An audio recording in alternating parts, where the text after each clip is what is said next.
Yo, yo. Are we live? Are we live? It. Hold on, y'all. Are we live? Are we live? We are live, y'all. Hold on. Hey, yo. What is up, everybody? What is going on? It's your girl, Jay. Welcome back to my channel. It is Tuesday night, and we are live. Thank y'all for being here. I always appreciate you guys so much. Again, I apologize for the late start. Today is the last day I'm using StreamYard. That's the program I normally use to go live. I'm done. I can't. Every time I try to start on time, it tells me there's an error. I don't know what's going on. Y'all charge too much money for me to be having issues like that. My internet is great. I don't know what's going on. I try to hit go live and it is like an error. I don't know why. There's another program I'm going to try to use. I'm new to that program, so y'all bear with me when I start. But I'm done. StreamYard, count your days. That's all I'm saying. Anyway, hello everybody. Welcome to the show. As always, we do a little roll call. Whoever's in here, I know people are still coming in. We got games tonight. It's the NCAA women's basketball has started, so I know people are watching games. I know people are streaming. It's also election night, so there's that. But hopefully I can take your mind. If you have anxiety and some things going on, hopefully I can take your mind away from some of that tonight as we talk about some basketball. So some women's basketball, actually. So let's see who's in the house. We have Groovy. Groovy says, "What up, Jay and C?" And you see North Carolina State losing early. I have not. I haven't checked any scores today, but I'm going to check that out. Thank you. Adrian's in the house. Hey, Adrian, we need Olivia Miles, as the point guard for the Sky, period. Did you see her yesterday, JSpot? I love what I see now with her. Oh, I did. I did. That's me saying I got technical difficulties as usual. I don't know what it is, but they're trying to hold me back. Country is in the house. What up, Jay? What's up, Country Notary? Moses is in the house. Moses, what's up, Jay? What's going on, Moses? KRL is in the house. Hey, Jay. Hey, KRL. Thank you for being here. Jaletta is here. Jaletta says, "What up, Jay? I'm still looking for the AR cereal. They still have Travis Kelce up." Jaletta, I am also still looking for the cereal, but I have a homie in Ohio who just posted like she got everything. So I was like, "Hey girl, go ahead and send me some of that. I'll cash app you shipping and all that. Give me those boxes because Texas is tripping. I'm in Texas. And for whatever reason, we don't have it. Also, y'all, I don't know what this is. Wait, let me see. How can I get my finger that way? This. If y'all see this, right there we go. That, I don't know what that is. I think it's a wrinkle in my little background, but it has to be that way. And then my hat is blue, so it's going to go in with the background. Just disregard that. I'm sorry if I even pointed that out and you didn't notice it, but it's bothering me. I don't know how to fix it, but whatever. Sorry. Ghost is in the house. I can use a hug, Bug, but you got to take that sky cap off. Man has standards. No, if you're gonna get a hug, you got to get a hug with the Skytown. We are celebrating Skytown right now.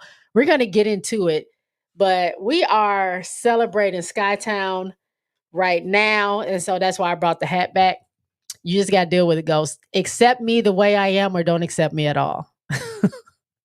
Ghost says, is Hidalgo second fiddle now? No. Look, I wore this hat because I have a gnarly, like y'all can see that, a gnarly blemish there. It was a pimple that I popped earlier and there's a blackhead on it now. So I wore the hat to try to hide it, but now that I got my glasses on, it pushes it up. So it's not really hiding it the way I need it to. I'm noticing everything. Sorry. Hannah Hidalgo is not second fiddle, but I mean, we knew when Hannah came in as the freshman last year, she was already always supposed to play after Olivia Miles. That was the whole thing, but Olivia was hurt.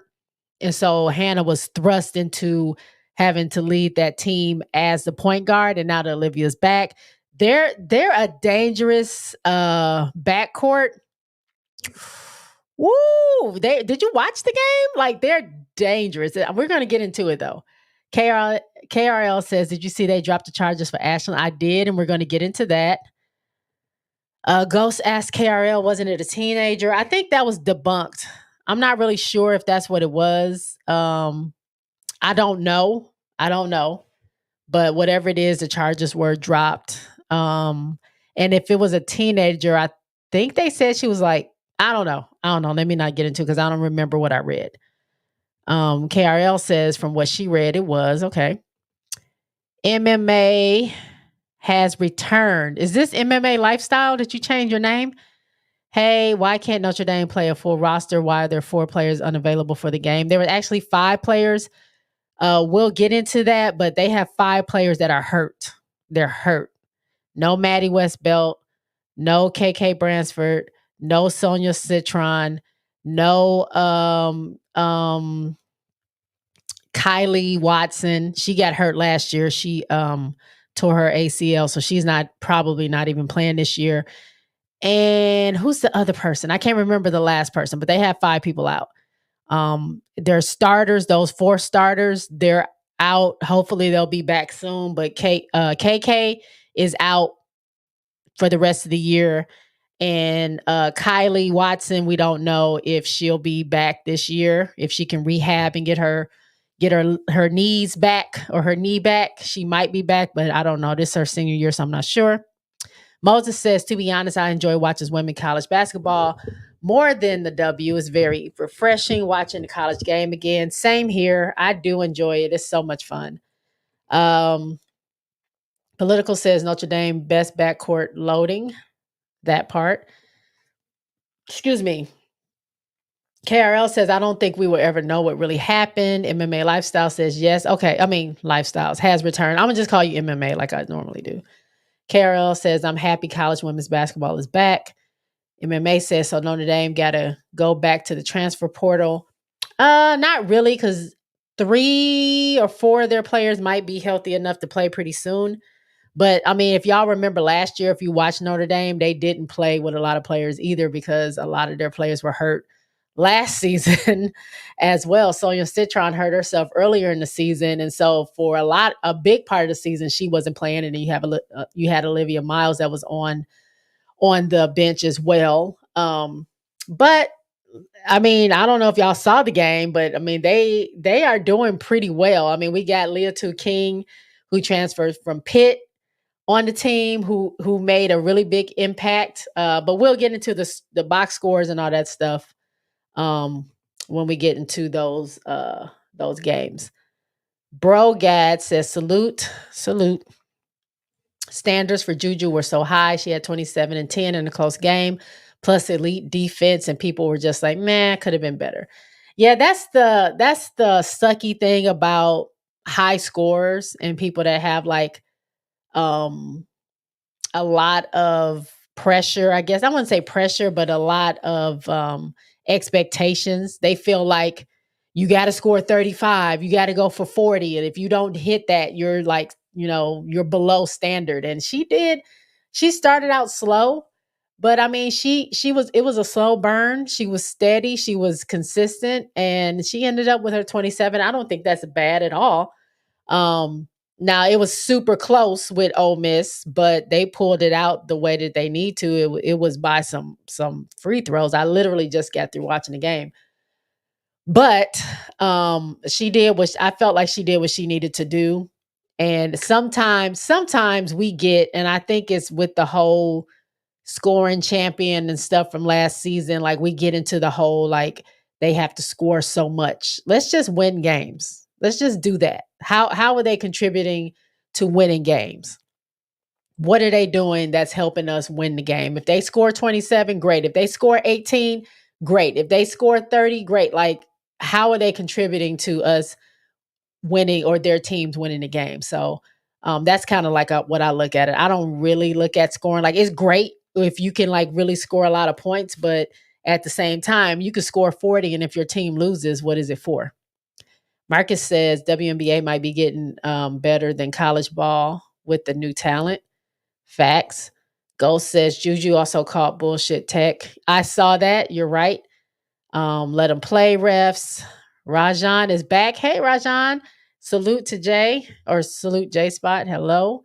Country says Juju also had 5 blocks. She was doing great.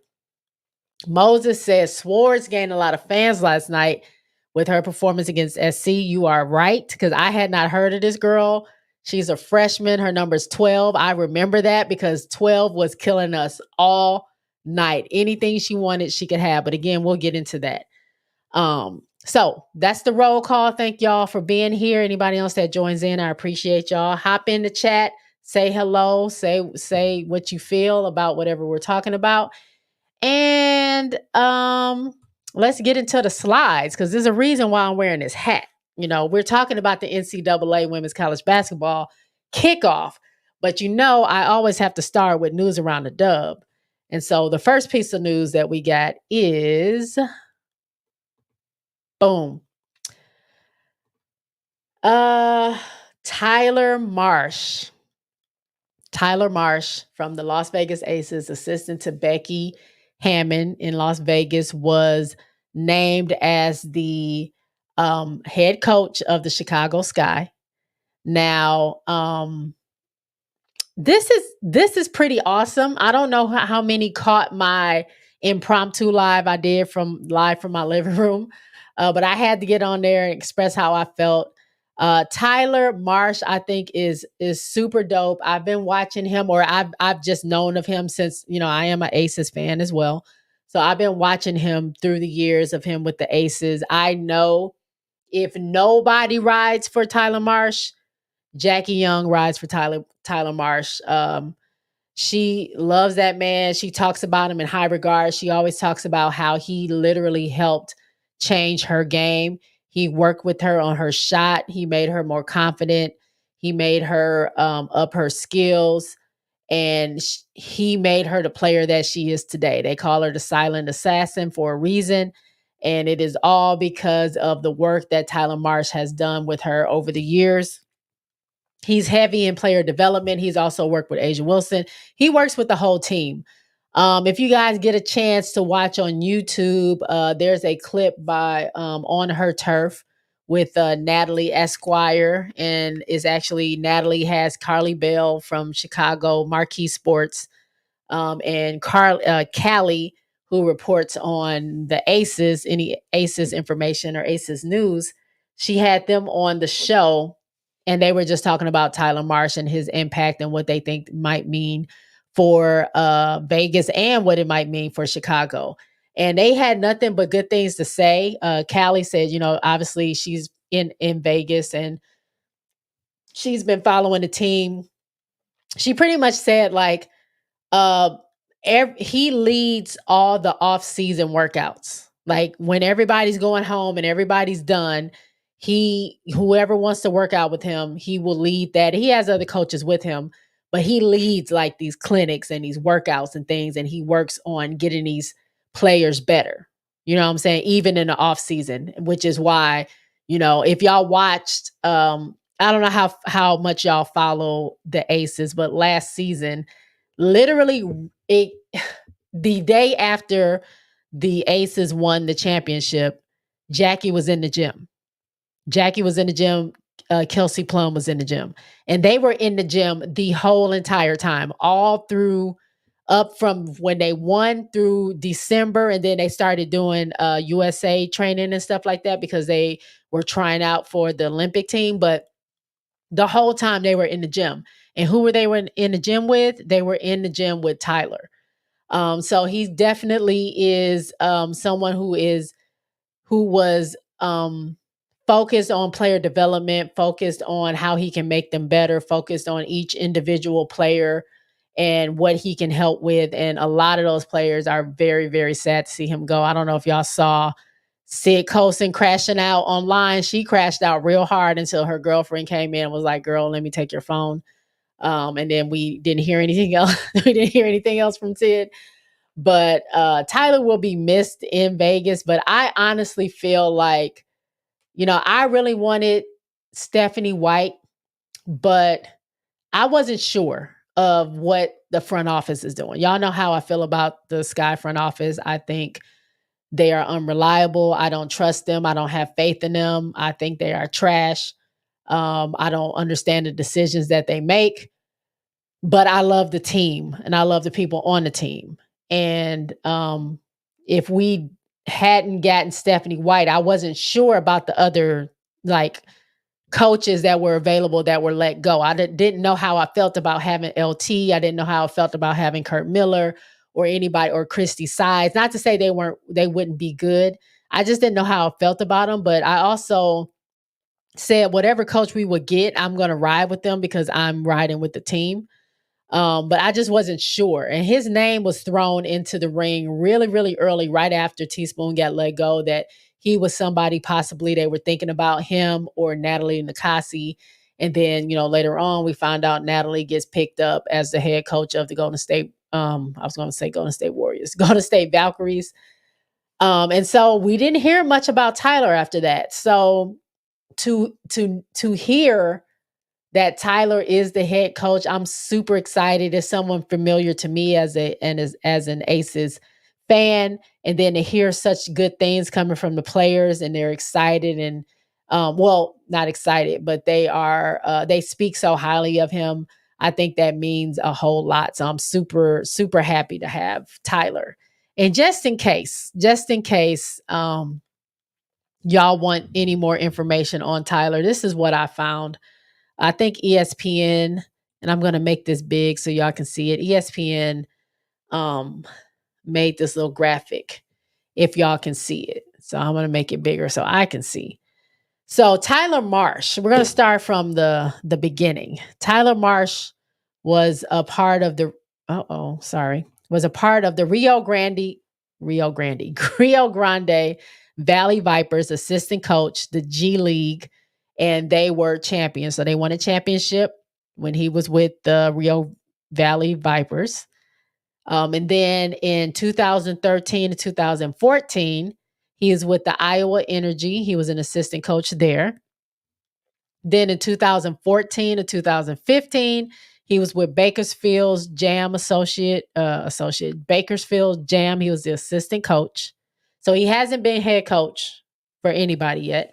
This is his first time. And then in 2016 to 2017, he was Fort Wayne Mad Ants assistant coach. And then in 2019, he went to the Toronto Raptors as the assistant video coordinator and player development coach. And that was the year that they won an NBA championship in 2019. In 2020 to 2022, he was the Indiana Pacers assistant coach and player development coach. And then we all know him. Most of us know him from 2022 and 2023. He was with the Las Vegas Aces as the assistant coach and head of player development. They won back-to-back championships that year. They also won the 2022 Commissioner's Cup title.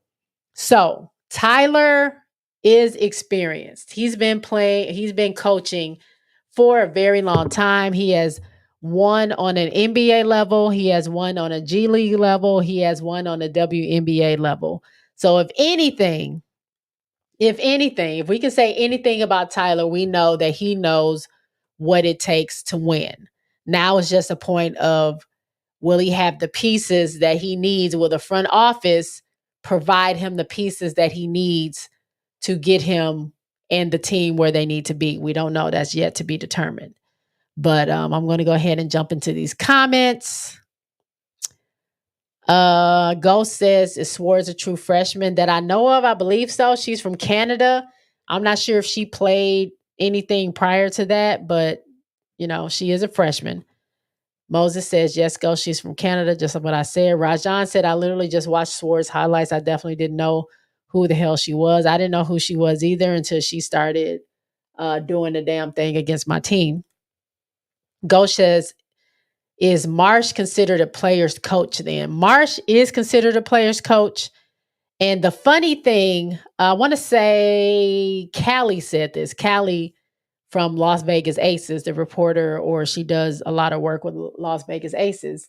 She actually said a lot of the things that Tyler is great at, player development, being very he's a player's coach. He's very relatable with the players. They love him. They love what he brings. They love his energy. A lot of those things is the same thing that Teaspoon brought when she was in Chicago. So she was kind of confused as to you're replacing one person that did that with another person that does the same thing. It doesn't make a whole lot of sense. So if you watch that little clip, all of them were kind of confused because obviously we're still kind of like, why did y'all let Teaspoon go when you didn't give her a chance to figure things out? But then, you pick a coach that kind of has similar, and of course he has a little bit more experience, I think, than she does. Obviously he's been with some championship teams, and I think it's a great thing. I think it's an awesome thing to build off of. But at the same time, you're not, it doesn't, the math ain't mathing on why they let her go. I definitely think it was a personal thing from Jeff. I don't think that they gelled together. I don't think he liked what maybe she was doing. I felt like maybe he couldn't control her.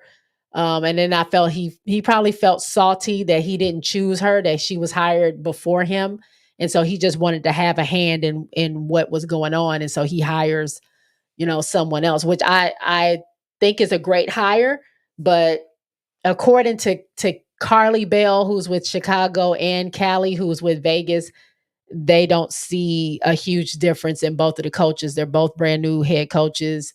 Like I said, Tyler has a little bit more experience, but they both mean so much to their players. Once they interact with the players, they mean so much to them. So it's not a whole lot of difference, but we'll see. Political says the front office needs to get it together. I would have been okay with Christie's sides. I'm happy with Tyler. Like, I'm happy with Tyler. I think Tyler's going to be amazing for us. It all depends on what the front office does. Just like Callie said. No, was it Callie or Carly? Carly Bell said that. She doesn't know what the front office is going to do. Yeah, he signed a multi-year deal, but are they also going to let him go if he doesn't make it to the playoffs or isn't close to getting a championship in his first year? She doesn't know. She says she's just sitting back watching like the rest of us. But it is something to the fact that you have these people in these positions that's been with these teams, like a Carly Bell, Callie, that's reported on these teams, and they're not even sure about what the Sky front office is doing. They don't really trust what they're doing. So we'll see. I mean, I would think hopefully he would get at least 2 to 3 years to really gel and get the team together, but we don't know. Political says I thought he might be going to Atlanta. Yeah, I mean, I think it was all he Callie said that he was interviewing with several teams. She didn't say which teams, but several teams. He did not really, she said he didn't know he got Chicago until the day before it was announced. He didn't know what he was going to do. He was planning on staying with the Aces. He was not planning on taking any jobs, even though he was interviewing. It wasn't like solid with him that he was going to leave the Aces. But I guess maybe this situation maybe came up where, he had an offer that he couldn't refuse. I don't know. Za's in the house. Za, hey y'all. What up, J Book? What's going on? Political says, yeah, I was about to say the same thing about Teaspoon, but he has more assistance experience. Yeah. Political says it's gender bias. Jeff may have preferred to work with a guy. I also was thinking that, like, the only difference is that he's a man and Teaspoon is a woman. So is that what it is? I don't know. But I am happy with Jeff. And if y'all follow if y'all follow Angel on social media, Angel put up the W, and then she kind of went back and forth with Sid and Alicia Clark saying, like, he's ours. Don't be salty. I know y'all mad, but it's our turn. He's ours. So that gave me the indication that she was really cool with having him there. And we all know Well, if you don't know, it was reported that Tyler uh, Angel was one of the first calls that he made when he found out he was going to be the coach. Which, by the way, I just want to, if y'all been watching, y'all know I said this probably about a month ago. I said, what did the new coach need to do? What did the Sky need to do in order to like fix things? And I say they need to get a coach that can be relatable to this team, that can rally the team back. And the first thing they need to do, the very first thing that they need to do is get Angel Reese back. Because I think we all know that Angel Reese was not happy with that decision. I don't know that to be true exactly, but I feel like she felt blindsided. I think she thought one thing and Michael and Jeff did another thing. I think she felt betrayed.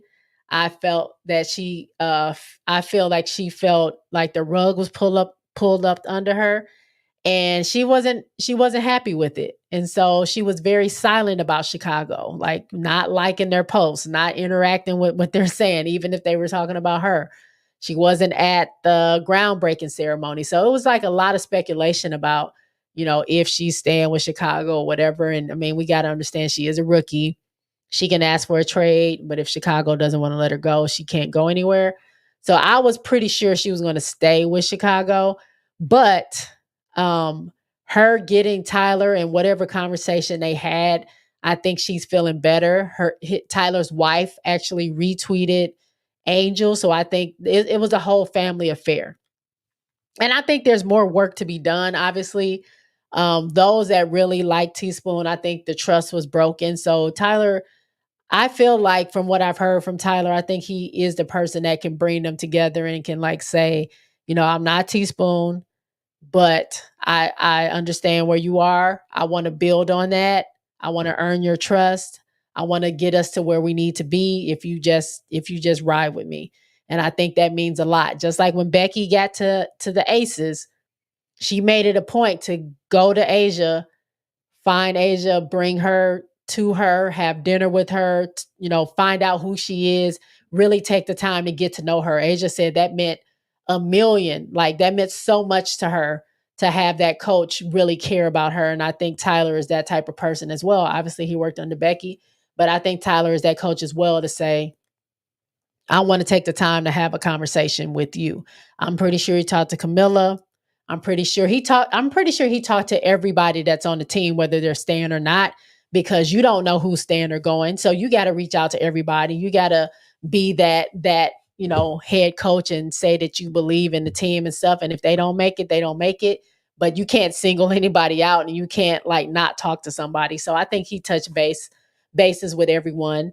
I think his very first call, obviously, I think was to Becky before it was announced that he was going to, end up leaving. I think he definitely talked to Jackie Young because if y'all don't realize it, Tyler to Jackie is what Teaspoon was to Angel. And Jackie is really like, she doesn't show a lot of emotion, but if you've seen the posts and stuff that she's had, like Tyler means so much to her. Tyler was very pivotal in her development. Tyler is someone she spent her whole off season with. And so she may or may not have that anymore.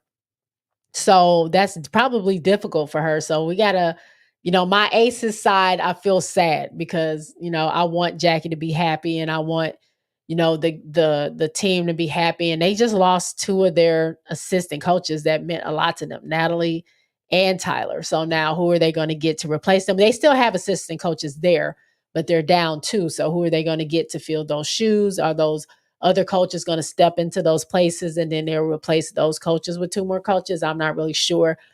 But my heart does go out to Jackie Young because he meant a lot to her. Let's see. Rajan says Tyler's from Miami, so he could give Angel some tips for when she goes over there for undisputed league. Is unrivaled league. And could be, but I think Alex, who is Fee's husband, Nafisa Collier's husband, who works on the NBA side for player development, he already has a group of people that they already having that they're going to help with those players. So I think she's going to go over there and work with Alex and his team, and she'll be great. But when she's done with Unrivaled and she goes back to get ready for the season, I think she'll be ready for Tyler. Zah says that an Ole Miss USC game was good. Okay, we're going to get into it. Rajan said could be age bias as well. The new head coaches could be getting younger. He's only 35, 36. Okay. Rajan says Unrivaled. Yep. April's in the house. Hey, J Bug in chat. What is up, April? Zah says, do y'all know the singer Prince had a sister? She passed yesterday, I think. Yep, I saw that. At 65, I think I saw. Zah says, hey to April. Political says, yeah, they lost 2 great coaches. That's an adjustment. Yep. April says hi to Zah. All right. So now, y'all already saw this. But South Carolina forward Ashlyn Watkins has her charges dismissed. That's right. If y'all remember earlier in the year, it was earlier in the year, right? Ashlyn Watkins was charged with, I don't remember the exact charge, but it was a charge of assault and kidnapping, if I'm not mistaken. I believe it has something to possibly do with a minor who was under 18, 17. I think she was 17. But it was a lot being said about Ashlyn, and when that happened, she got arrested, and when she got arrested, that disqualified her from being able to be with the Gamecocks. So she was suspended from practicing or playing with the South Carolina Gamecocks until something happened or something was resolved with her court case. Well, as of November 1st, which was a few days ago, her case was dismissed. All charges were dropped. I don't know anything about true or not true or whatever. All I know is what this says. So they dropped the charges. Things have been dismissed. They don't have any other word of when she's coming back to the team. If she's coming back to the team, they don't have any information other than the charges were dropped as of November 1st. And I can tell you, and I don't condone any violence or anything like that, but I can tell you that South Carolina was missing a big in the post, whether that is Camila Cardoso or Ashlyn Watkins, because they struggled last night without any post present. Chloe was trying to do what she could do, but once you lose 6-7, you got a lot of shoes to fill when you when you don't have that person. And a lot of people talk noise about Camila. But if anything, last night shows you the value that Camila has. A lot of times that Michigan was just having their way in the post, they would not have done that if Camila was there. They would not have done that if Ashlyn was there. They don't call her Ashlyn Swatkins for nothing. Like she is a presence in the post, and we just don't have that right now. And we'll get into it because that's going to be the next thing I cover. But if the charges are dropped and everything is good, I hope Ashlyn is good, and I hope she can come back to the team and all is well. So that's all I have to say about that. Zah says, I didn't even think you were going to go live tonight because of the election, but I'm glad you did since I worked Thursday morning. Yeah, I know the election is tonight. I needed something to take my mind off of things, and hopefully you guys feel the same way. I just still want to do my show, have some fun, talk about some basketball, and when I get off the live, we'll figure things out. But apparently, we probably won't even get an answer tonight. It won't be solidified or final until tomorrow or the next day because they have a lot of mail-in ballots that are still yet to come in. So unless somebody is leading by a landslide, we won't get the answer tonight. But yes, I wanted to come on live because this is what I do, and I want to talk to y'all. So yeah. BBG says, I think it's a good hire considering I will reserve full judgment for now. Yeah, I think so. Hey, BBG. I think it's a good hire. We don't know. We don't know what's going to happen. He is a first time coach. It all depends on free agency. It all depends on the picks that we get and how they use them. It all depends on the roster that we end up with come May. We don't know. And we still won't know um anything because anything could happen. We don't know. We thought we had a full roster last year and then it all fell apart by the end of the year. So I'm just here to watch, enjoy, cheer for my team, and I hope for the best for them. Political says, good thing Ashland has the charges dismissed. South Carolina needs her, but fast. Same. I don't think she's coming back soon, though. I'm not sure how Dawn runs her stuff, but I don't know if she needs time because she couldn't practice with the team either. So she's probably going to need time and practice and things like that before she brings her in to play. She might be on the bench, but I mean, we won't know. Moses says South Carolina missed her against Michigan. It was evident, definitely, they really need her back against the SEC, right? Political Lil says to BBG, I have reservations because depending, being a development coach and a head coach is two different things. It bit Teaspoon for sure. Yeah, but also I feel like Tyler has been with championship teams on the NBA level, on a G League level, an NBA level, and on the WNBA level. So if anything, he knows what it takes to win. He knows what conditioning these players went through. He knows what the practices look like. He knows what film looked like. He knows what Becky was saying and whoever was in charge of the Raptors, whatever head coach that was. He knows. He knows what winning looks like. He knows what good is. And I think that's going to carry over to Chicago. So, yeah, he wasn't a head coach, but I think he has enough experience to know what winning looks like to kind of bring that over there. BBG says, I agree because he really has the same head coach experience as Spoon. Being a head coach is going to be interesting. Yeah, we're just going to sit back and watch. Again, I'm going to support it. I like Tyler from the Aces, just being a fan of the Aces, but we'll see. Here's what I don't think. I don't think things are going to change like at a snap of a finger. I mean, I know most of the players that are coming back are working on an off season. I know Angel's working on an off season. We know Camilla's in China. We know Angel's going to go to Unrivaled and she's going to get some extra training there. We know that Big Mama and E Will and Angel are going to be working out together on the off season. As far as like Izzy and Dana, like they are overseas, they're doing great. I don't know if they're coming back, but I feel like these players individually are working on their game and working on themselves, that they hopefully will be better coming into this next season, and then he can build on that. But again, we don't know. We don't know until until it happens, right? So yeah. New name, who this? Who? Kyra? Who's the new name? And did you say Europe? Let me see if I can find it. All right, let's get into let me see. Political says depends on how much support the front office gives the coach. That part too.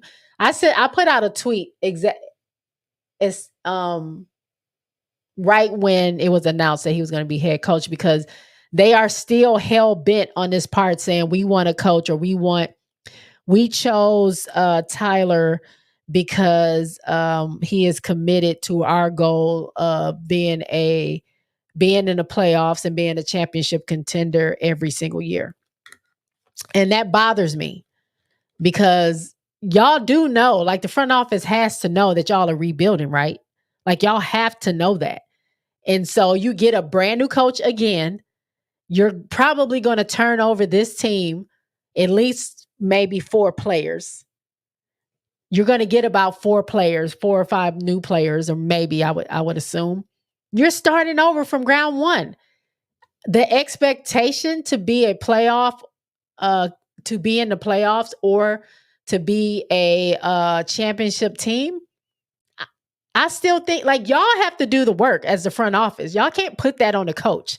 And if they don't make it, you can't blame the coach solely because they didn't make it, because you didn't make the moves you needed to make in the off season or during free agency or whenever before the trade deadline.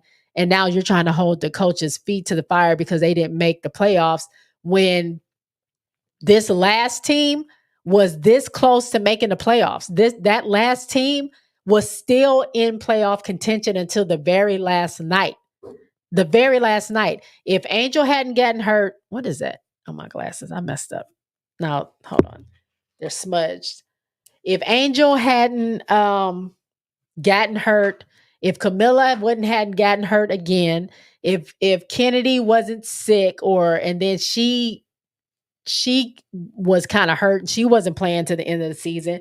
We had Big Mama that was playing hurt. We had Michaela that was playing hurt. Like, they don't take any of that into consideration, but then you want to say we want to be committed to blah, blah, blah. We gotta make sure we make the playoffs. Y'all have to do the work too. Y'all are the front office for a reason. The coach can only do so much. The coach can only do so much.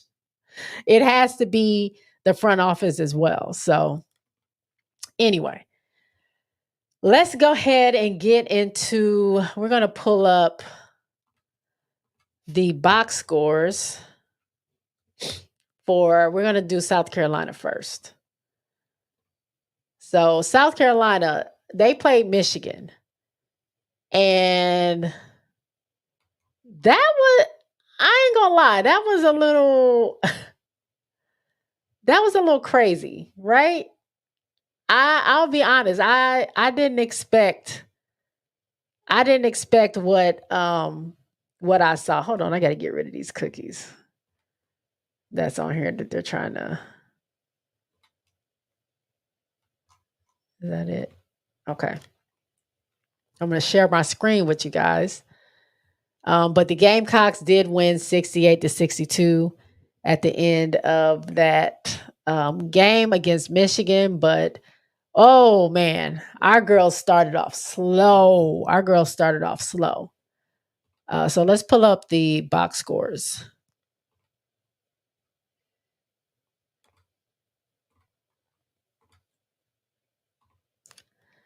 All right. There we go. If y'all can see that. South Carolina did pull out the win. But look at this. Look at how Michigan was leading after the first quarter, 21-18. South Carolina did win the second quarter, 19-17. They won the third quarter, 17-13. They won the fourth quarter, 14-11. But it was not for nothing, because Michigan was also missing a lot of their shots, but 12 was killing it. So we're going to look at these box scores. Why is this here? I guess they can't move. Number 12, Silas Swords, I think is her name. Is that how you pronounce it? Had 27 points. The girl was 9 for 19 on field goals, 2 for 6 on 3-pointers, 7 for 9 on free throws, 6 offensive rebounds, 6 defensive rebounds. She had 12 rebounds. She had 1 steal, 2 assists. She could have whatever she wanted. She's a freshman. She can have whatever she wanted. Some other notables were Hobbs. Hobbs had 19 points, 6 from 22, which was not great. 5 for 16 on 3-pointers, not great. She was perfect on her free throws. She had 8 defensive rebounds. She had 2 assists. She had 1 block, 1 steal, and 4 fouls. And then everybody else, as y'all can see, was in single digits. Olsen had 5 points. Camp Schroeder had 2 points. Holloway had 2 points. Van Timmeren had 4. Ooh, these names. Grabrovskia had 2, and Daniels and Brown did not score. Both of these teams did not shoot well. 38.1% field goal. Well, what was the total? 30.99% field goal, 30.77% on free 3-pointers, and 66.7% on free throws. Now, we had the lead changed 7 times. The largest lead they had was 7. They had 6 bench points, 7 points off turnovers. They tied the score 3 times. They had 28 points in the paint and 21 second chance points. But this was not a good game necessarily for Michigan. But the story here is not that Michigan didn't have a good game. The story was that South Carolina was right there with them. Like, there's no reason why South Carolina should not have blown Michigan out the way that they were playing, even with 12 doing the things that she was doing, which she was phenomenal, by the way. Though I don't want to get it twisted. Swords was balling. Anything she wanted, she had. And just like I said earlier, if anything was exposed, it was that there was no post presence. I think South Carolina missed their first 5 or 6 shots. And all they were doing was outside shots. South Carolina is not a 3-point shooting team. I don't know what it was that they did not find a way to set up Chloe or set up Fagan. Fagan was non-existent.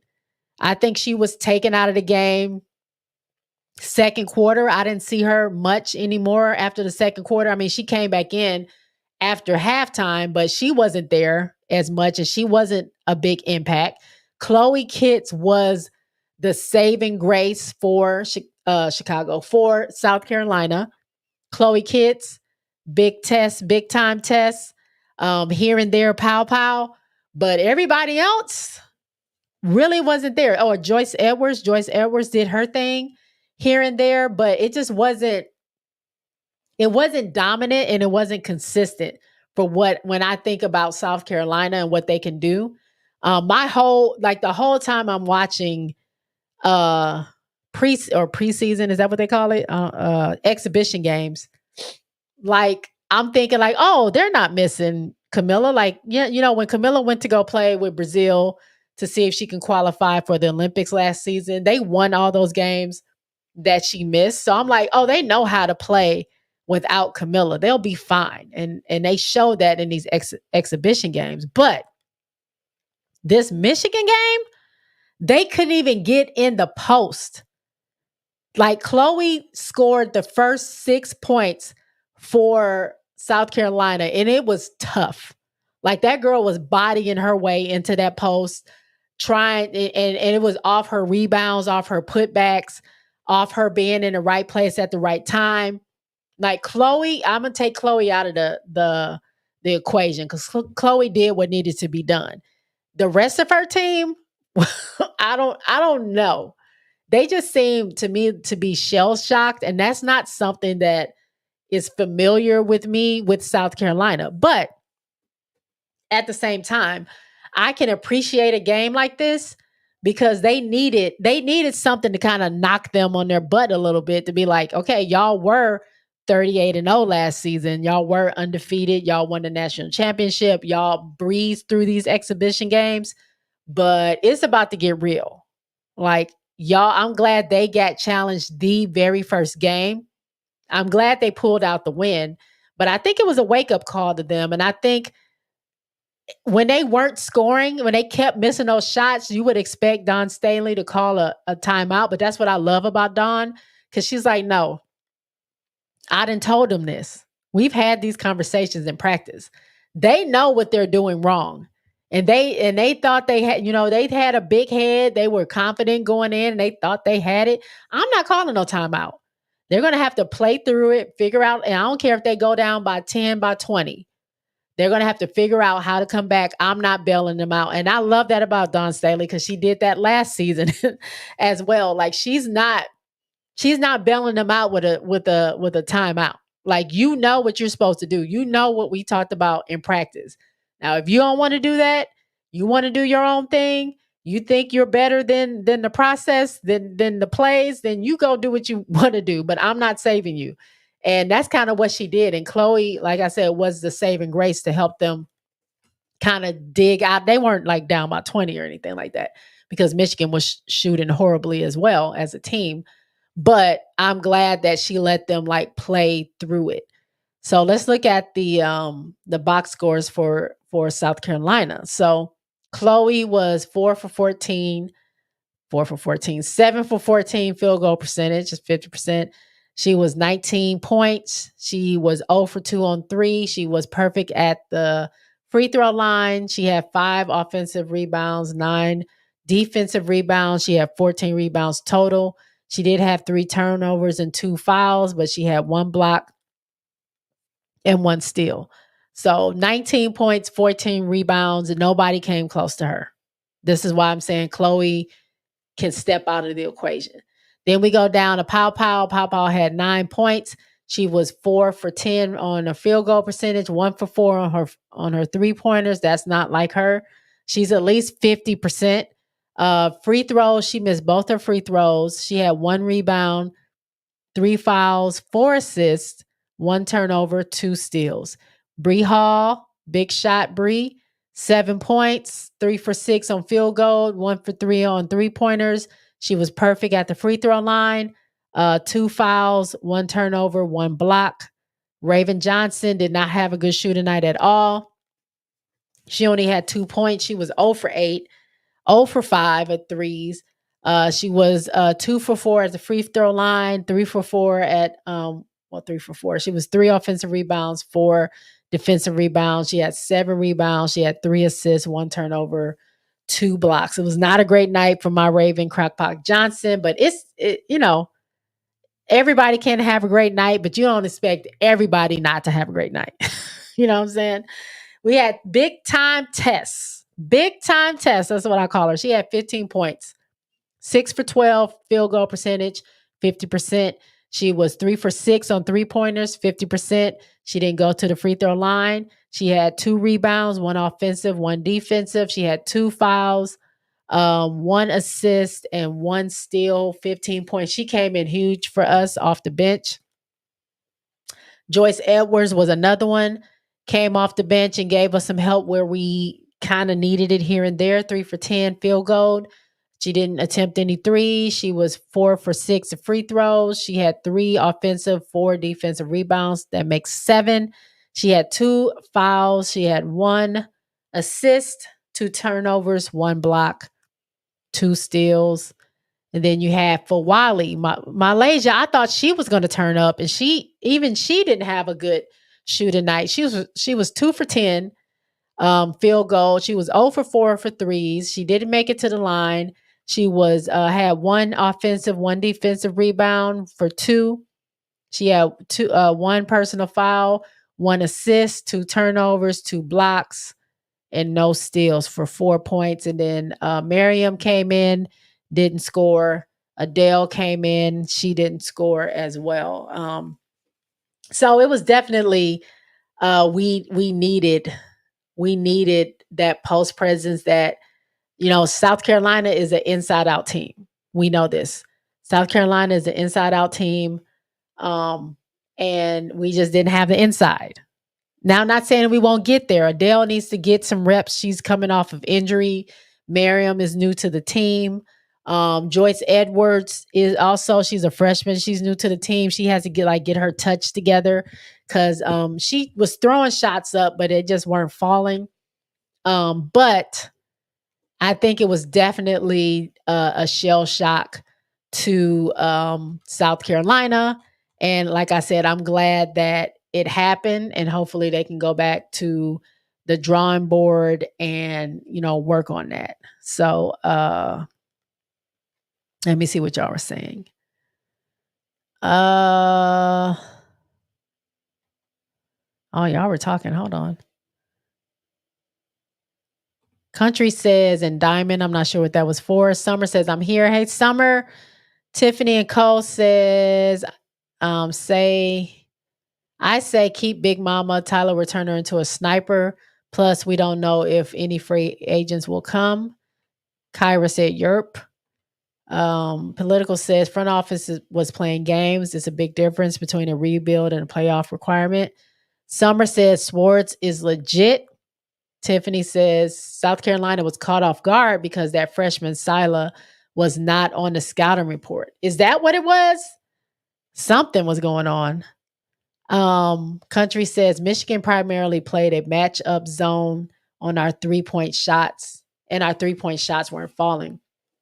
They were also playing a 2-3 zone, which was blocking off all the entry to the post. Like there was no post present whatsoever. No post presence.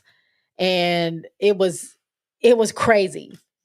Like I was just looking like I know Camilla's gone and we can't think about the past, but I'm like, God, there's nobody there. No Fagan, no Adele, no, like Chloe was trying, no Joy, like nobody. Like it was so hard for them to get in the post and do anything there. And then on the other side, Michigan could just have their way. Michigan was there. They can run up, they can do layups, they can shoot. Like they didn't have any issue doing what they wanted to do other than when they were missing their shots, obviously. I mean, we did have some pretty decent defense in certain places, but Swartz could have her way. Political says, I think they have to keep the players they got in Connecticut. In the Connecticut trade, I think they will keep Dana Izzy. Oh, we're still talking about Chicago. Country says, yes, we blew a lot of free throws too. Summer says there was no answer for Swartz. Moses says, I remember seeing Swartz in that USA versus Canada FIBA game back in the summer. I think it's called FIBA. Tiffany says South Carolina, this defensive scheme was trash. Same with LSU and USC. Okay, Rajan says South Carolina was still in exhibition mode. I don't know if they were still in exhibition mode because in exhibition mode, they was up by 20, 30 points. They weren't nowhere close to that.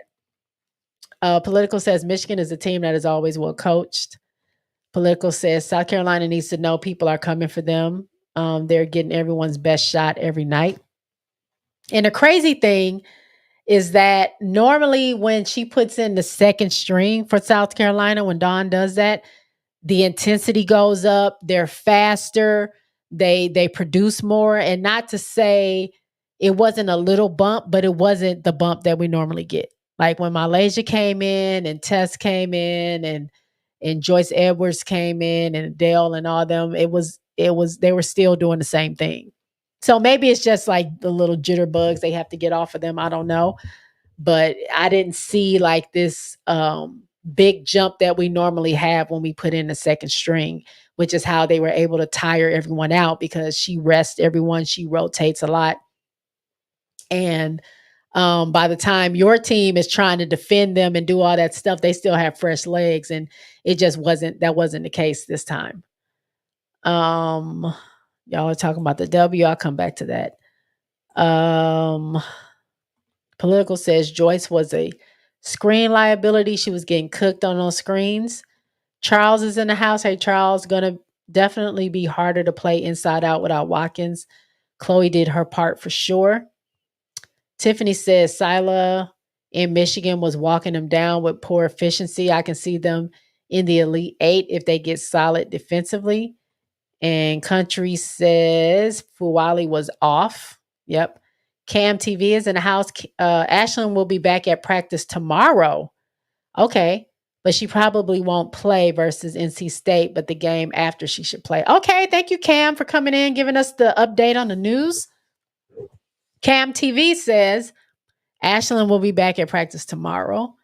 And if she doesn't play on Sunday, she'll play at the next game. So that's actually really good news. Thank you for that.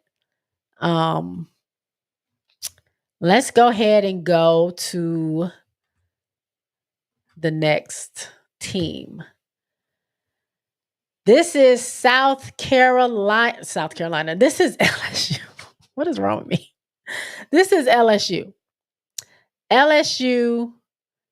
What team did they play? I got to look at this. EKU. But what team is this? Let me pull this up. LSU women's basketball.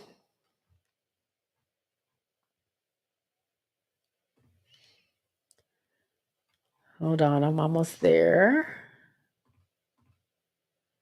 By the way, y'all, shout out to Summer. I know she probably might be in class. Shout out to Summer, but we got tickets to go see LSU when they come to town here in Texas when they play UT, which is University of Texas. February 15th or 16th or something like that. I'm very excited. I'm very excited that I get to see LSU in like person. This is going to be fun. LSU played Eastern Kentucky, EKU, Eastern Kentucky University. So let me pull up the box scores and then we'll look into that. But LSU beat EKU 95-44. And let me tell you something. We were just talking about how South Carolina kind of came out slow and they were kind of a little bit caught off guard, a little discombobulated. Let me tell you who wasn't discombobulated. And I know there's like a theme between South Carolina and LSU. If y'all know me, I love both teams equally. Those both are my teams. And actually, I love them. LSU, Notre Dame, those are my teams. But LSU came out hot. This lady right here that's in that picture, Big Foe, Flau'jae Johnson, she's different. Like, people have been kind of mentioning, oh, she's about her music. She's worried about touring and hanging out with Lil Wayne. This lady has been working because not only was she great in her exhibition games, she was great in this game. She's been amazing. Her skills have been amazing to me. And so we're going to get into these box scores. They did play Eastern Kentucky University. So, they're not a ranked team or anything. Michigan wasn't a ranked team, but Michigan is, I would say, is a contender. And definitely after this last game, they are a contender. But let me see. Let me get to it. Okay, I'm going to share this. There we go. All right. So LSU played Eastern Kentucky 95-44. And let's look at the quarters. First quarter, LSU beat them 27-11. Second quarter, 21-13. Third quarter, 25-10. Fourth quarter, 22-10. 20s all across the board. We'll get into Eastern Kentucky. They didn't really score. They only had 44 points. Wasn't much. Recanati.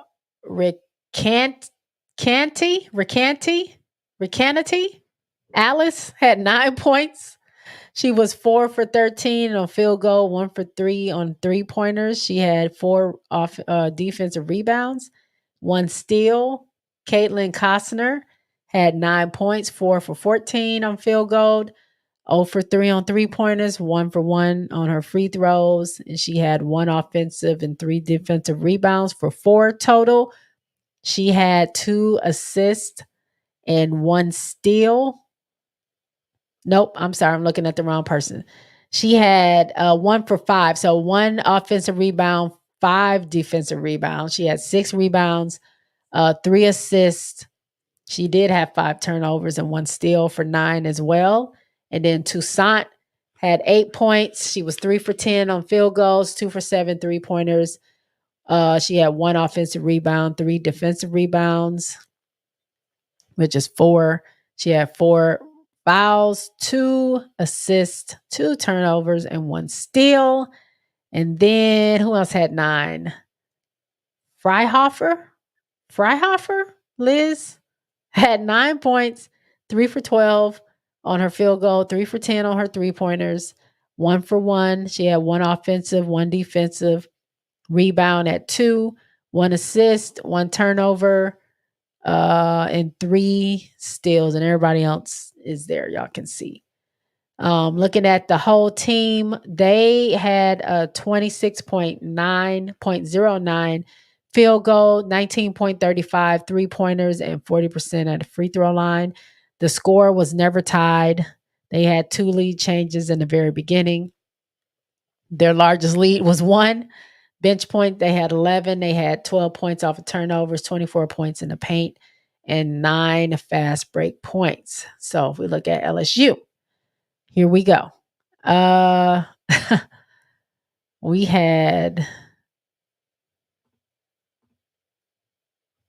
why is it not lining up? Anyway, Flage, like I said, we're talking about efficiency. And yeah, they weren't playing like, I don't know, some top 10 team, but Flage was 10 for 15 field goals. She was 2 for 5 on 3-pointers.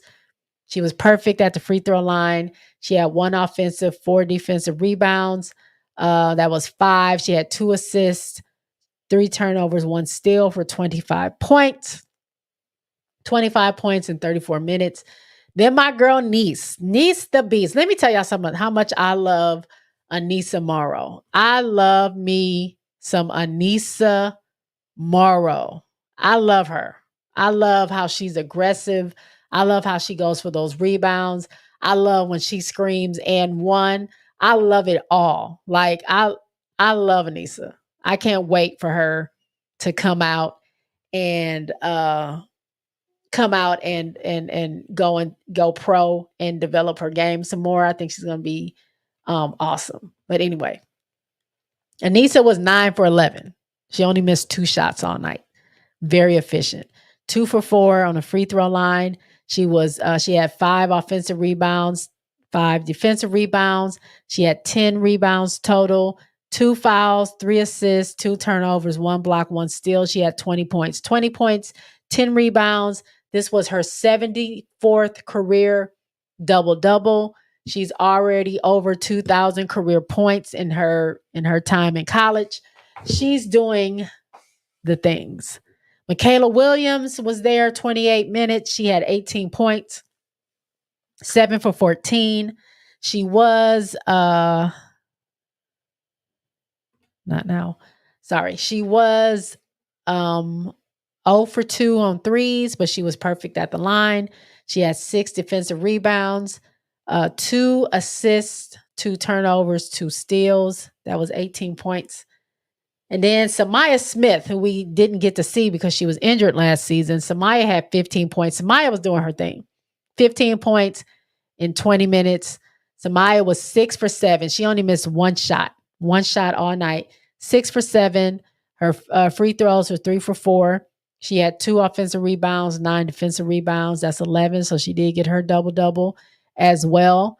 And she had 1 assist, 3 turnovers, 3 blocks, and 1 steal. Then we have Kaylin Gilbert, played 20 minutes, 9 points. She was 3 for 9 on field goals. She was perfect for the 3, 1 for 1. She was 2 for 3 at the free throw line. She had 2 defensive rebounds, 2 assists, 2 turnovers, 2 steals. And then last but not least, you had Cheyenne Day Wilson, who played 32 minutes. She was a starter. She had 6 points. She was 2 for 5, also efficient. 2 for 3 on 3-pointers. She didn't go to the free throw line. She had 5 defensive rebounds, 5 rebounds total, 3 assists, 2 turnovers, and 1 steal. So they were 58.6% from the field, 45.45 for a 3-pointer, and 70% at the line. They scored 25 points off the turnovers. They had 38 points in the paint, 11 bench points, 20 fast break points, 12 second chance points, and their largest lead was 51 points. So there's that. There's LSU versus Eastern Kentucky. So I'll get into you guys' comments. Let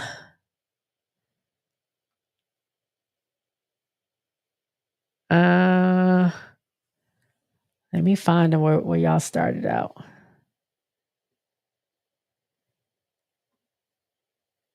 Rajan said, no way they'll continue to be that terrible. I'm assuming you're talking about South Carolina. Moses says the LSU game was over in the first quarter. Moses and Charles are telling me it's Eastern Kentucky. Summer said we sure did, talking about the tickets that we landed to see LSU versus UT.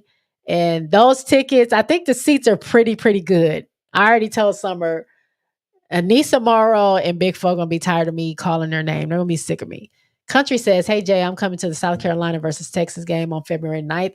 I thought they were coming to Texas and they're not. So I'm kind of jealous that you get to see South Carolina play Texas. That's going to be in South Carolina. I wish I could be there. Summer says Big Fo is my player of the year. Country says LSU ain't played nobody though. We'll get there. Like no one really cares until you get into conference play. If we're being honest, whether you're playing a big team or not, like, yeah, it may help with your recognition, but it don't matter until you really play in your conference. SEC is crazy. Political Ill says Big Fo looks like she's in mid-season form. Yep. Tiffany says, I know they want Miles, but it don't make sense to leave Mara. Oh, we're talking about draft. Miles, but it don't make sense to leave Morrow on the board. I can see them getting Ty Harris in free agency and drafting Morrow at 3. Angel Mick needs a backup forward. Y'all were talking about Chicago and what they may get. So I might come back to that if I have time, because I'm interested in what y'all have to say. Summer says, y'all got to stop whining about the schedule. Kim has been doing this for years before LSU. Political Lil says Big Fo looks like she's excelled since the NCAA tournament. She hasn't missed a beat. Has not at all. Summer says if it ain't broke, then don't fix it. Big Fo is on a mission. That's it. That's all. Political says the Summer Milky builds her team for the SEC and tournament play. She is not trying to prove she is the baddest chick on the block. That part, I think she's just trying to get her team together. I don't think she's really she ain't trying to prove nothing before the SEC conference play. That this doesn't really matter. I mean, obviously it matters in ranking and stuff, but when it comes down to it, you got to win your conference so you can get into March Madness. And I think she uses this time to get her team ready, figure out her rotations. I don't know if y'all noticed, but Kim Mulkey went deep into her bench this game. She was 9, 10 deep, and she didn't do that at all last season. Mostly because they were hurt, but also because I don't think she really was messing with them like that. I think she felt like they needed more time and needed more development, but this time she went into it. So I'm excited to see what they do the rest of this season. Political says, I think Anissa wants to play with the Sky. I think so too. I would love to have Anissa in the Sky. And I don't know what y'all were talking about in the comments earlier, but I would love to have Anissa with the Sky, come back home, come back to Chicago. I think it'd be dope for her to play in front of her hometown. And then let's see who we can get. I don't know if Raven's coming out, but obviously people have seen Olivia Miles and what she can do just in one game and in the exhibition games they've been having. I would love to have Olivia Miles or Raven Johnson. And even if we get Pow Pow, I don't really know where everybody's going to sit yet, but I would say Anissa and a very good point guard if we can get one. Jaletta says, how do you feel about her playing the 3 and Michaela playing the 4?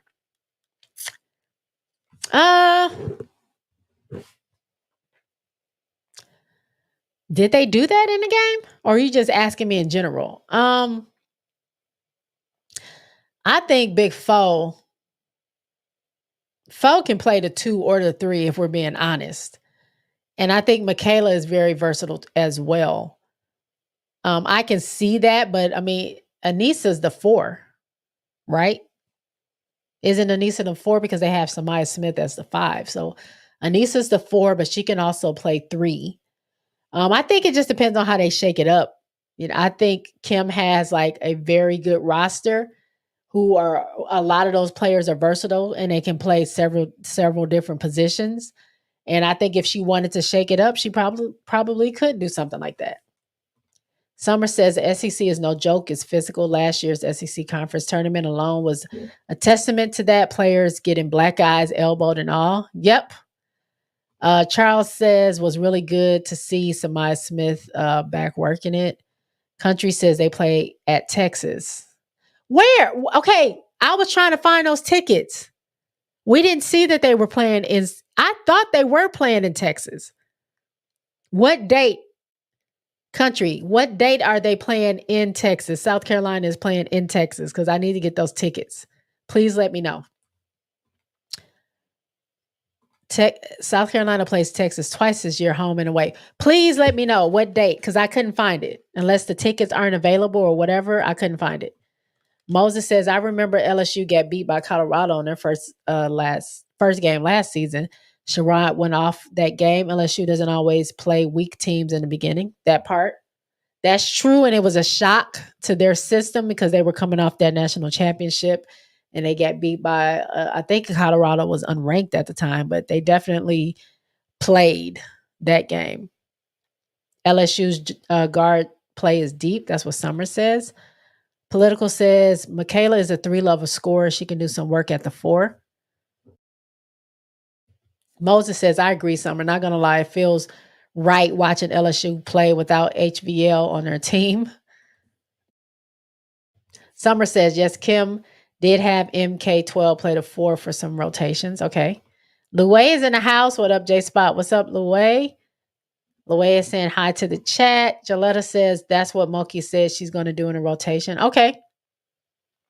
I'm fine with that. I think both Michaela and 4 are talented and versatile enough to play whatever position she needs them to play. Excuse me. Kim got so much talent. She just got to see what they can actually do. Reese is 4. I think she's probably wants to go back home to Chicago. Okay, you're talking about everybody. You're talking about Niece wants to go back home to Chicago. I get that. Country says February 9th. Summer, look that up. I didn't see February 9th. I got to see because I want to go to that game. And they are playing without Poa right now. That's true. Tiffany says, I think the Sky was looking for Anissa before. She's just like Rakia offensively. She just needs a 3-ball. I think we can get Miles too, but they need to trade up for her. Moses says, facts to Summer. Charles says Colorado was ranked 20th. Okay. When LSU played them last year. Okay. Thank you for that. Rajan says, I like Flage at the 2, but she's versatile. Yep. Country says Quita reported that Poa is what? Is what? What about Poa? While we're waiting for that answer, let's go ahead and go to the next team. And that is my Fighting Irish. My Fighting Irish Notre Dame. I just watched this game today. Let me bring that up. I'm going to bring that up so we can look at that.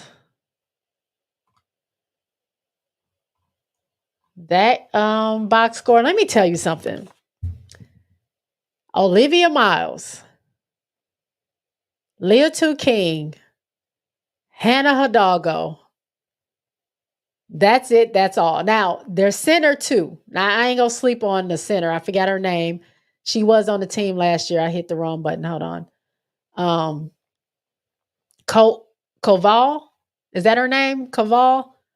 She was, okay. This team, Mercy Hurst didn't have anybody in the post. Not one person. There was nothing they could do in the post.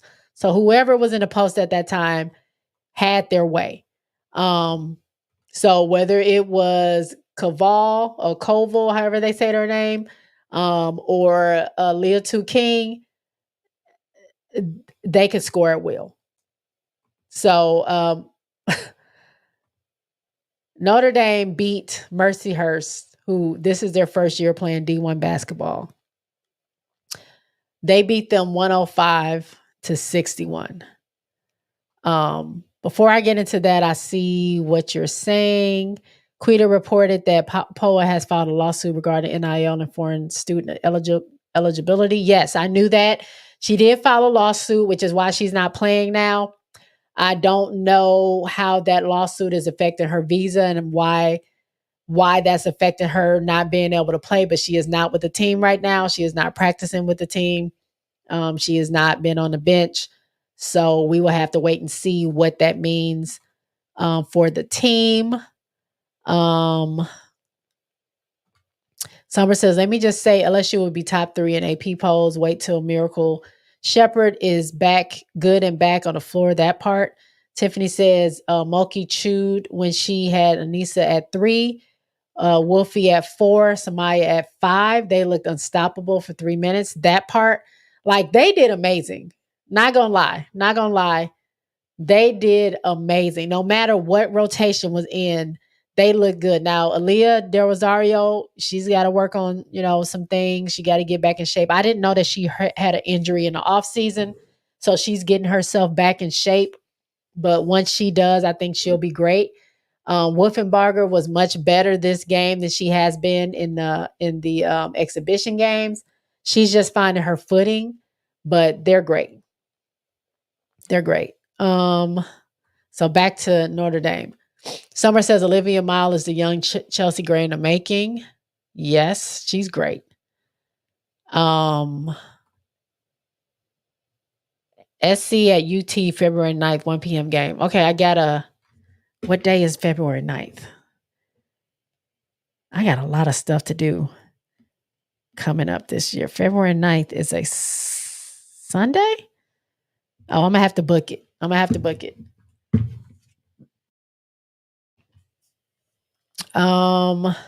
Chelsea Gray is my favorite WNBA player. Political says it's been reported that her not playing an NIL suit is unrelated. Oh, really? I thought it had something to do with that. Okay. So why is she not playing? Is she hurt? Tiffany says Olivia Miles had the best class of 2025 opener. Paige better shape up because Miles is snatching chains. All right. So let's look at the box scores. Go ahead and share that with you guys. All right. So what I said is Notre Dame beat Mercyhurst 105-61. And we'll start with Mercyhurst. Coons was the one that was really scoring most of the points. Bailey Coons, she played 32 minutes. She had 20 points, three rebounds, 1 assist, 4 turnovers, 2 steals. She was 7 for 21, field goal percentage, 1 for 3 3-pointers, 5 for 6 free throws, 2 offensive rebounds, 1 defensive rebound. Then you had Allison Ross, played 20 minutes, had 9 points, 2 rebounds, 2 fouls, 1 assist, 5 turnovers, 1 steal. She was 4 for 9 field goal, 1 for 3 3-pointers. She had 2 defensive rebounds. And CC Hernandez, 29 minutes, 8 points, 2 rebounds, 3 fouls, 1 assist, 2 turnovers, 3 for 10 on field goals, 2 for 4 on 3-pointers. And she had 2 defensive rebounds. And Jenna Van Schack, is that how you say her name? 7 points. She played 32 minutes, 2 for 7 field goals, no 3-pointers, 3 for 4 free throws. She had 2 offensive and 2 defensive rebounds, 2 assists, 2 turnovers, and 2 steals. Now, looking down at this, they were 34.33 on their field goals, 31.25 on their 3-pointers, and 71.43 on their free throws. They did not have any scores tied. There was no lead changes. They never had the lead. They did have 7 second chance points, 4 fast break points, 12 bench points. They had 28 points in the paint, 15 points off of turnovers. So let's see what Notre Dame did. So like I said, Leah Two King led all scorers yesterday. She played 32. And let me say, I said this earlier, they only played with 7 players. They only had 7 players available to play. Everybody else is hurt. Maddie Westbeld is hurt. Sonia Citron is hurt. Kylie Watson is hurt. KK Bransford is out. And I keep forgetting who that last person is. They don't have her name on here. I can't remember who that person is, but 5 people out. So they're literally playing just like they were playing last season with a very limited roster. But it didn't matter. Nia Two King, who transferred over from Pitt, had 24 points. She played 32 minutes. She was 11 for 13 from the field, only missed 2 shots. She was 2 for 5 on free throw. She had 4 offensive rebounds, 7 defensive rebounds for 11. She had her double-double. She had 2 fouls, 1 assist, 1 turnover, 2 blocks, 2 steals. Then we had Olivia Miles. Oh, Olivia Miles. Oh my gosh. This girl is crazy. This girl is crazy. Some of the no-look passes she was doing on this floor, some of the hezzies, and then just blowing past people for her layups. Some of these reverse layups, spinning layups, like acrobatic shots that she's putting up. Like, she's been cooking. She didn't get to play at all last season. Olivia says, look, I've been waiting for this moment. I'm back and I'm ready to do the dang thing. And she had a triple-double last night. 20 points, 10 rebounds, 10 assists. She played 32 minutes. She was 8 for 12 on field goal percentage, 1 for 2 on 3-pointers, 3 for 3 on free throws. She had 10 defensive rebounds, 1 foul, 3 turnovers, and 3 steals. Like I said, 20, 10, and 10. And then you would think, man, she had all that. There's no way Hannah did anything. No, Hannah also did the things. Hannah also did the things. She had 33 in 33 minutes. She had 19 points, almost had herself a double-double with 9 rebounds. She was 7 for 14 on field goal. She didn't hit any threes, 0 for 3 for 3. She was 5 for 6 at the free throw line. She had 3 offensive rebounds, 6 offensive rebounds. That's the 9. She had 3 fouls, 2 assists, 5 turnovers, which is not great. But the girl had 6 steals. She is the master at stealing, and Olivia is the master at assists. 10 assists for Olivia, 6 steals for Hannah. They are a dangerous, dangerous, dangerous backcourt. I can't wait to see what they're going to continue to do for this season. Then you had Kate Koval, 29 minutes. She had 18 points, 7 rebounds, 3 fouls, 3 assists, 5 turnovers, 5 blocks, no steals, but she was 9 for 11 from the field. Again, they didn't have anybody in the post. So anytime they got that ball to her, it was just going up. It was there. Leah Two King, if she was on the post, boom, it's an automatic basket. They had zero answer. as Summer likes to say, zero answer for these people in the post. She had 2 offensive rebounds, 5 defensive rebounds for 7. And then I read everything else. And then we had Prosper. Prosper didn't get to play a lot last season, but she's getting some minutes this season. She's actually a starter. 31 minutes. She had 17 points, 5 rebounds, 2 fouls, 1 assist, 2 turnovers, 2 blocks. She was 7 for 14 field goal, 1 for 4 3-pointers, 2 for 3 at the free throw line.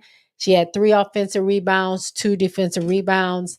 And and then you had Emma Reish, 5 points, played 30 minutes. She had 5 points, 5 rebounds. And then Central Gall had 2 points and 1 assist in 9 minutes. So if you look down here, the largest lead was 44. They had 7 bench points because they ain't got no bench. Fast break points was 32. Second chance points was 15. Points in the paint. Do y'all see that? Do y'all see this points in the paint? 82 82 points in the paint. That's crazy. And then they scored 26 points off of turnovers. So here we go again. I'm gonna go back and read the comments.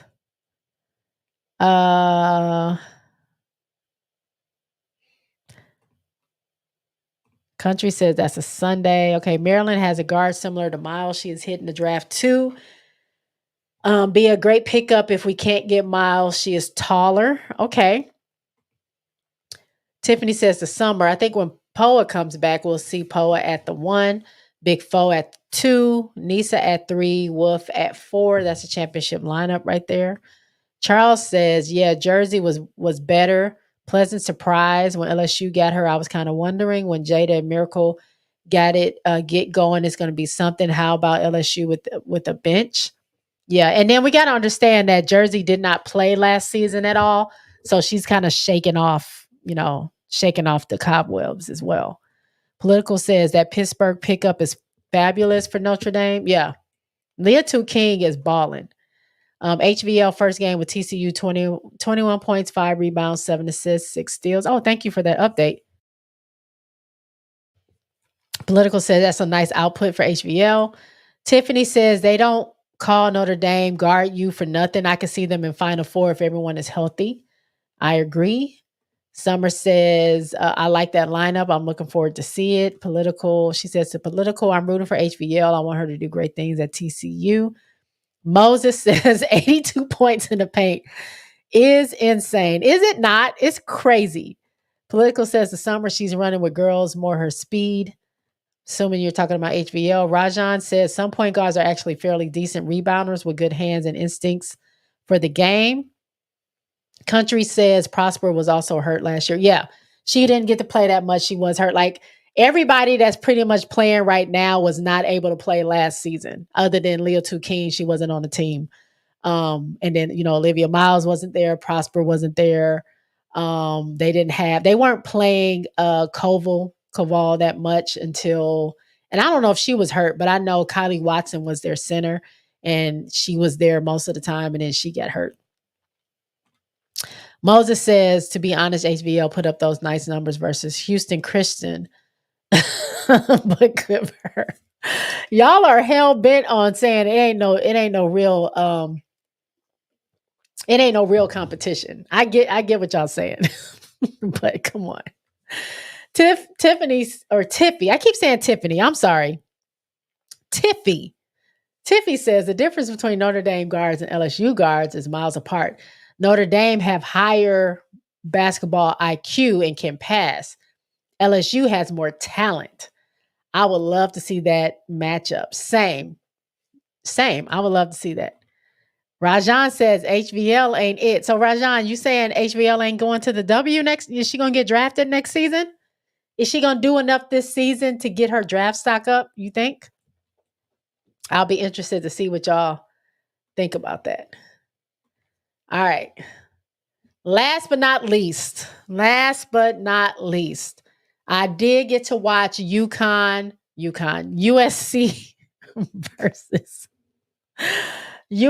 versus Ole Miss. Literally before I hit record, I was watching that game because I'm not going to lie, I was tired today. I fell asleep in between after halftime came on. I recorded it yesterday and I fell asleep. Hold on one second, y'all. Hold on one second.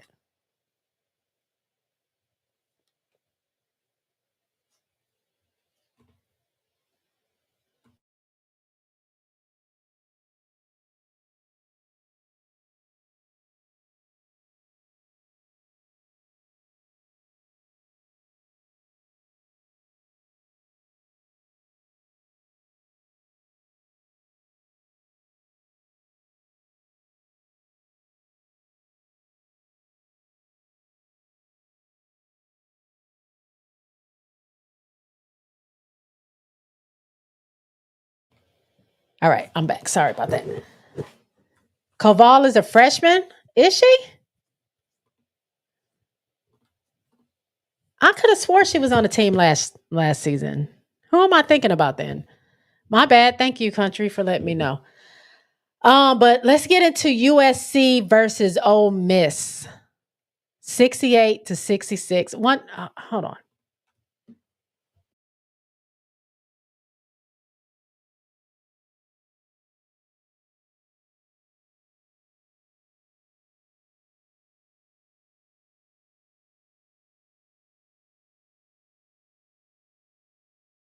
Y'all know my dogs be acting up sometimes. All right. So I'm gonna pull up USC. And they said,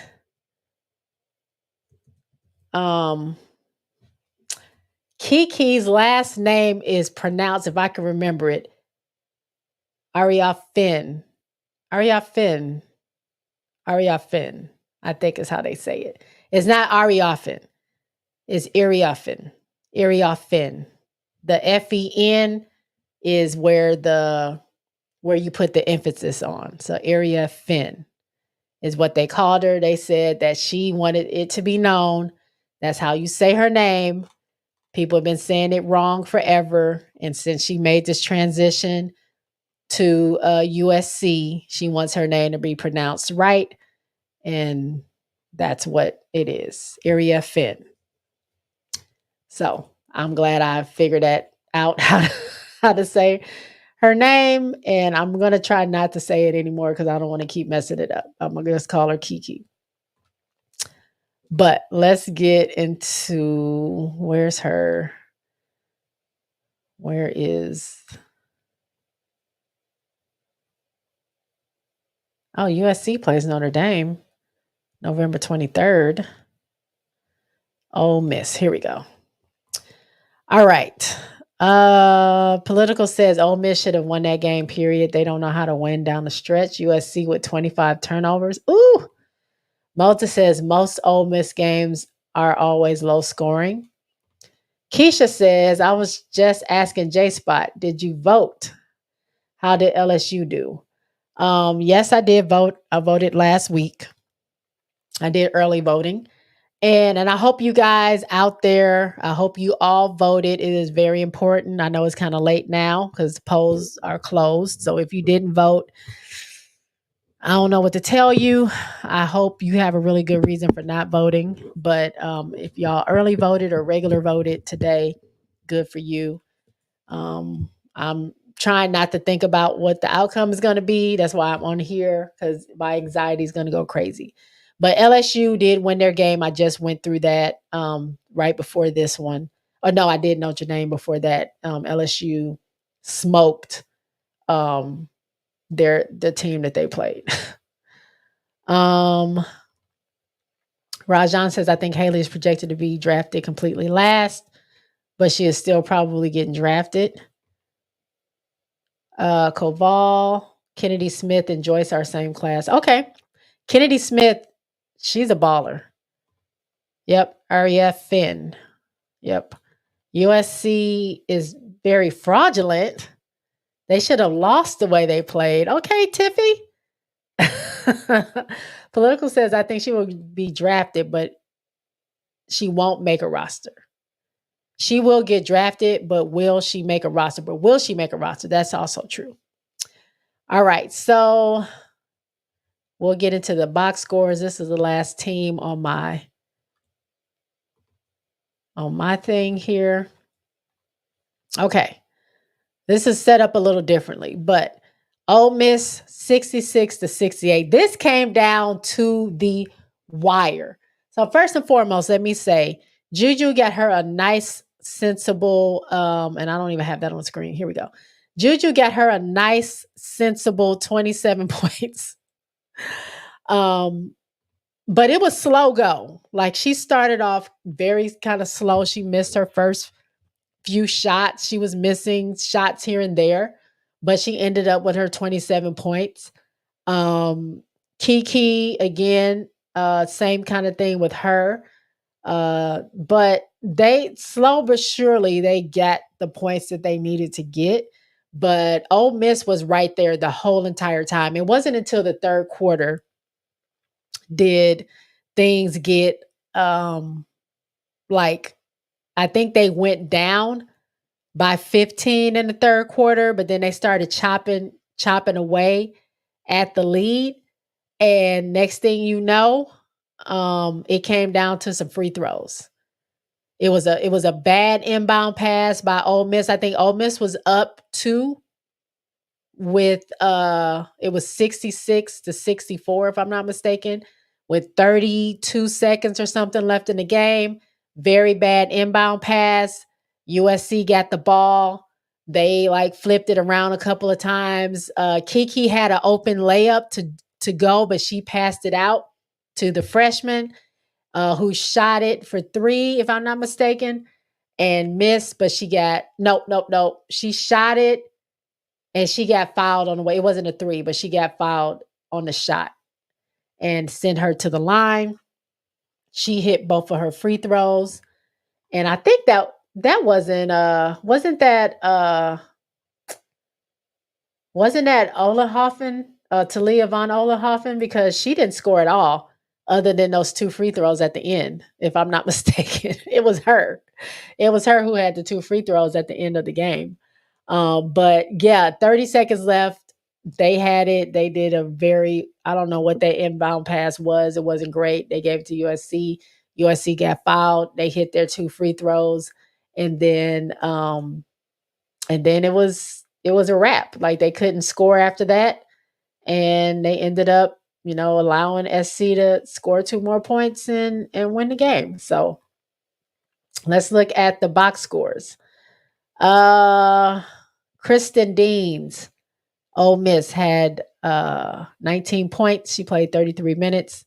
She had 3 rebounds. She was 5 for 15 field goal percentage, 4 for 12, 3-point, 5 for 5 at the free throw line, 1 offensive, 2 defensive rebounds. She had 5 fouls, 2 assists, 4 turnovers, 1 block, 1 steal. You had Madison Scott, who had 14 points, 38 minutes she played. She was 6 for 16, 2 for 3 on the 3-point. She was 0 for 2 at the free throw line, 1 offensive, 3 defensive rebounds for 4. 3 personal fouls, 5 assists, 1 turnover, 2 steals.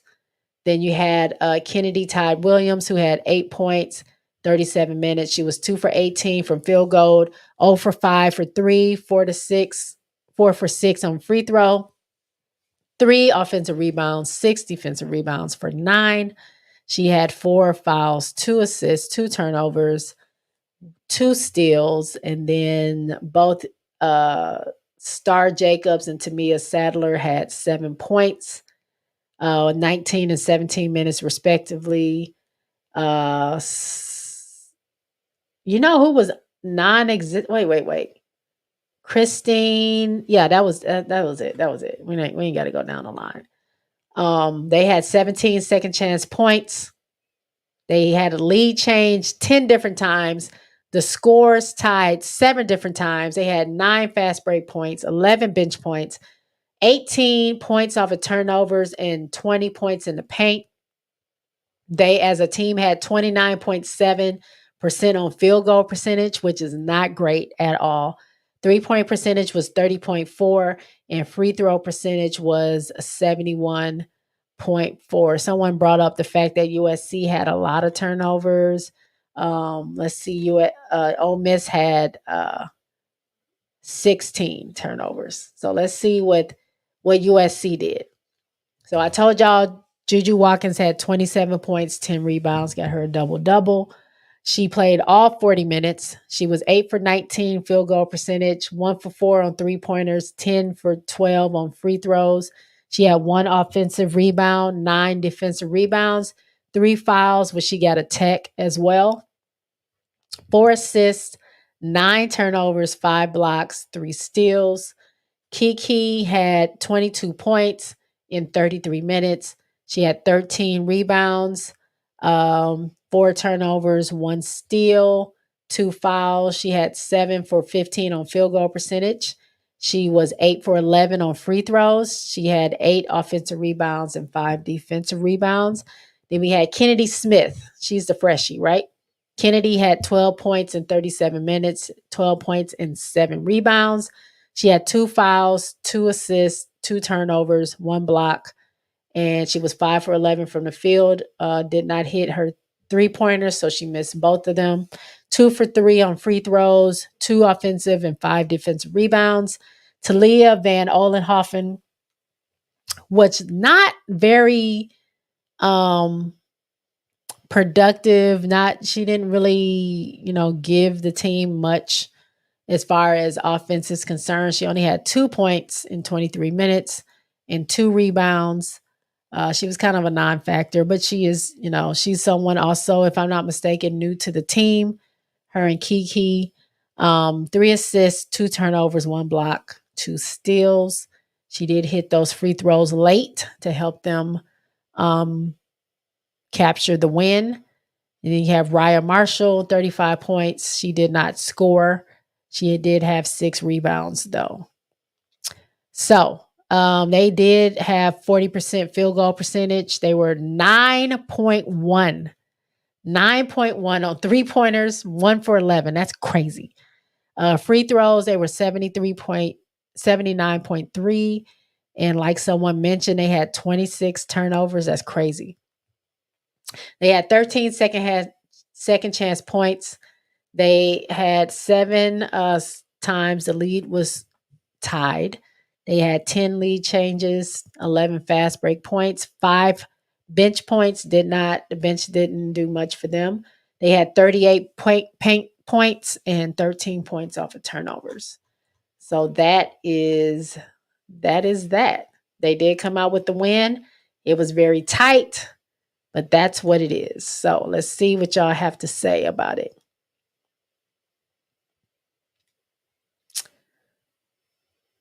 Political says, I voted today. Long line, got my knees hurt. And I'm glad you did vote today. Tiffy says, Talia needs to get in her point guard bag. She's going to tank her draft stock if she can't lock her guard play and feed Kiki the ball.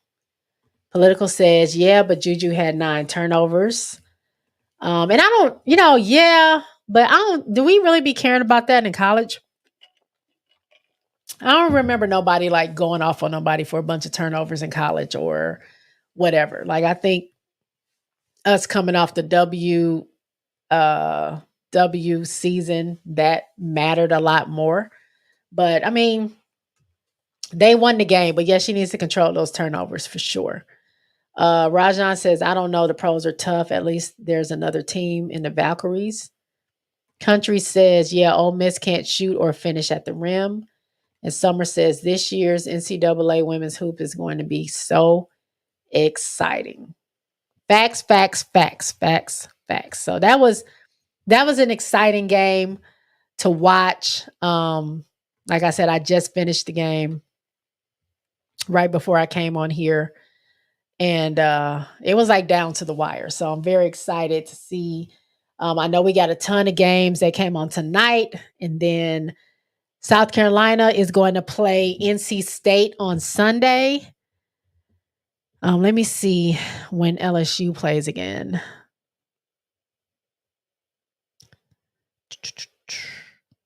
So we got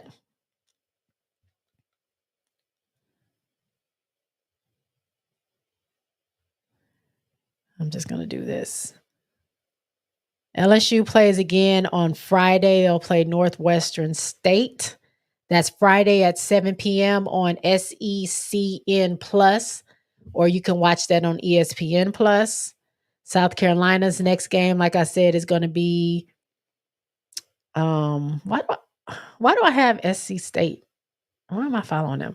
They're going to play NC State on Sunday at 2 p.m. This is my time, I'm assuming. Central, it might be my time. 2 p.m. on ESPN. USC's next game, they're going to play Cal Poly on Saturday. It's going to be at 4 p.m. on the Big Ten Plus network, which is probably going to be on ESPN Plus, if y'all have that. Notre Dame is playing Purdue Sunday at 6 p.m. on Fox Sports 1. I don't know if I have that channel, but it might show up on ESPN Plus. So we got those games to look forward to, and any other teams that you guys follow. The NCAA has started. It's on and popping. It's going to be fun. It's going to be exciting. Don't forget November 17th, which we got a couple of weeks before that happens, but that is the WNBA lottery draft to see where Dallas, Washington, LA, and Chicago are going to land with the draft picks. Very important as we're watching this basketball season, college basketball season, because we can kind of get an idea on who's kind of going to go where. We will know essentially where Paige, as if she's the number one draft, where Paige is going to end up. Washington, LA, or Dallas. She can't go to Chicago because Chicago has a swap with Dallas. So even if we get the number one pick, Dallas is probably going to switch with us. If we have a higher pick than Dallas, they're going to switch with us or swap with us. So odds are we won't get the number one pick, but we can get 2 through 4. So we shall see. It's so much going on, so exciting. It's just ramping up. It's games almost every day, all day. It's something that can occupy us. And hopefully everyone went out and voted. Hopefully we get the outcome that we need. I'm not telling you who you should vote for, who you should have voted for, but I know who I voted for, and I just hope that I hope it happens. So that's all I have. I appreciate y'all for coming through. We will reconvene here next Tuesday. If anything changes, I'll let y'all know. Tiffy says NCAA women's is more exciting than the NBA. I can't stand players not playing defense like this isn't football. That part. That part. Summer says women's hoops greater. That part. I feel like there's one more thing I was supposed to say. I don't remember. Yet.